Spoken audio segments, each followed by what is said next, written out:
Hi, my name is Stephanie. I'm a massive fan of music and film and a massive collector as well. Within my collection, I've almost 500 CDs and over 1,600 DVDs and Blu-ray. And today I wanted to go through all of the movies that I watched in March. According to my list, I watched 14 movies in March. I watched 2 in the cinema, and 7 of the 14 I had not seen before. So quick math, that's half of them. The first movie that I watched in March was the film I'm Still Here, which won Best Foreign Feature Film at the Oscars this year, and it was so well deserved. It's an amazing movie. I watched it in the cinema. I was fully immersed and I thought the performances and just everything about it was fantastic. If you have not seen it, you should. Number 2, I watched American Pie 2, which is my favorite in this film franchise. I love all of these movies. The American Pie movies to me exude comfort. They make me laugh every time, no matter how many times I've seen it. Number 3 in this list is Blink Twice, directed by Zoe Kravitz. I believe it came out last year. I didn't know much about this movie before I bought it. I just kind of remember hearing that there was like a warning about something and that it's kind of like a thriller, and I was intrigued.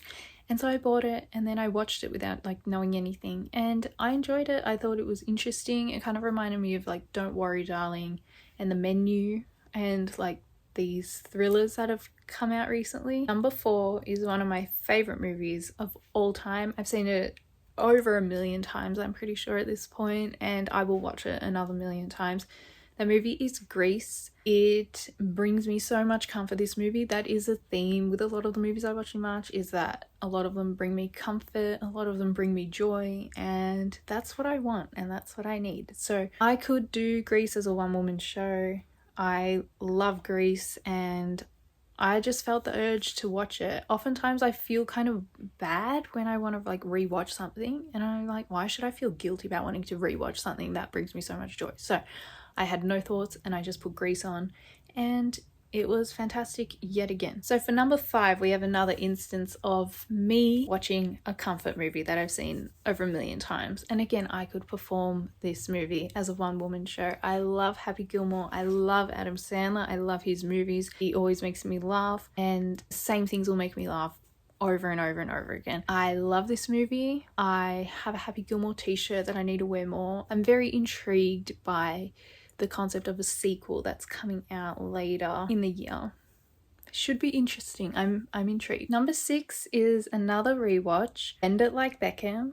This is a movie that I've seen a few times throughout my life. I studied it at school for a bit. It is fantastic. If you have not seen Bend It Like Beckham, you have to watch it. I only added it to my collection the end of Feb, and I was like, how do I not already have this movie? It is fantastic, and I was so happy and glad when I rewatched it. Number 7, we have a movie that I have seen the opening for 1,000,000 times. Every New Year's Eve after the fireworks, this movie plays on TV, and last year I watched it for the first time from beginning to end. This year I watched Purple Rain instead at midnight, so I missed out on watching Can't Stop the Music, so I had to watch it in March. This movie is super fun. If you love the music of the Village People, and if you love campy musicals, and if you just like fun, you would enjoy this movie. It's got YMCA and it's got Can't Stop the Music, which is my personal favorite one. Super fun movie. Number 8 is one of my favorite movies of all time that I discovered within like the last 5 years, and I go back to often for comfort. That movie is Reality Bites, directed by Ben Stiller and starring Ben Stiller, Winona Ryder, and Ethan Hawke. I love the soundtrack of this movie. I love the comfort that this movie brings me. I love watching people in their 20s work their stuff out. I love feeling like I'm part of a group and that I relate to these people, because I do. And if you haven't seen it, you should watch it, because I've recommended it to a few people at this point and everyone's loved it.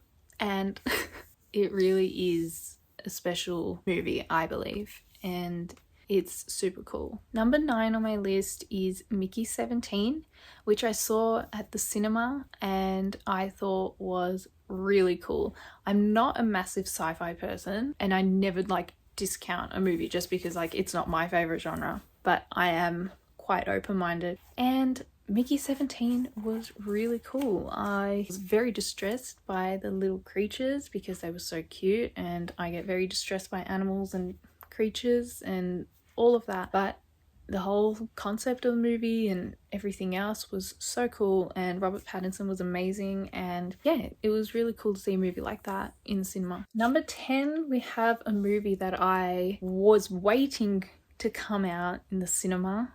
Didn't see when it came out because I was in Italy at the time, but as I walked around Rome there was like signage for this movie everywhere, so I was like constantly reminded about it. And then I bought it on DVD in December when it came out, and then I didn't watch it until March because that makes so much sense. This is Maxine, and I really enjoyed Maxine. It reminded me of the Brian De Palma film Body Double, like that sort of vibe. I enjoy this trilogy, the X trilogy. I think that Pearl probably affected me the most, but I loved this world that was created, and anything set in the 80s is going to have me at least intrigued. So even the soundtrack for this I was in, and the hair and the outfits and just the 80s vibes, I enjoyed it. Yeah, it was a cool horror. For number 11, after being off horror for a little while, like I can't remember the last horror movie I watched before Maxine, I decided to watch Late Night with the Devil, I think the following night after I watched Maxine. I bought this a couple weeks ago at a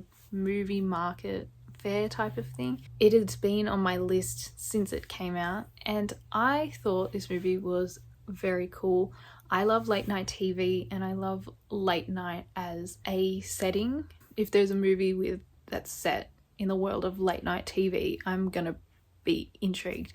And I thought this was really cool, and I enjoyed it because sometimes you can be a bit skeptical about horror movies, but I've been having an open mind lately, and I thought this was really cool and done really well. Number 12 was another movie I saw in the cinema, and that was Bridget Jones' Mad About the Boy, which is the 4th movie in the Bridget Jones series. The first movie is my favorite, but I enjoy the sequels, and I enjoy revisiting the character, and I enjoy seeing what she gets up to and what's going on.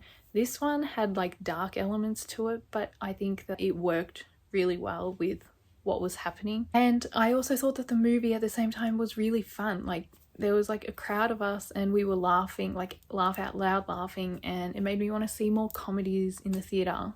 And I should see more comedies in the theatre because it's fun to laugh with other people, and Bridget Jones was super fun to see in the theatre. Number 13 was a movie I had never seen before. I've owned this movie for maybe like nearly 2 years at this point, and I just felt compelled to watch it, and that movie is Never Been Kissed. I will watch Drew Barrymore in anything. I loved the soundtrack for this movie.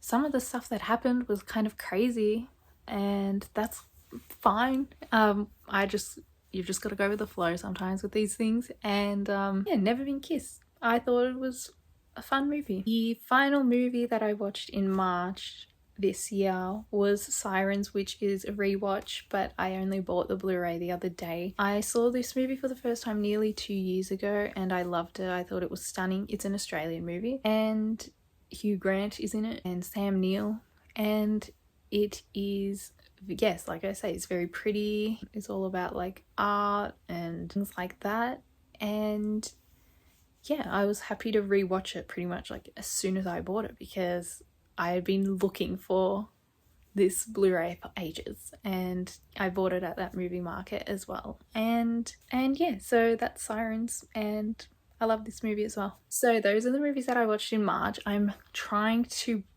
get at least one in a day for April. 14 movies in March is kind of sad, but it's okay. I was busy, and I would rather watch things and be in the mood and enjoy it than just like force myself.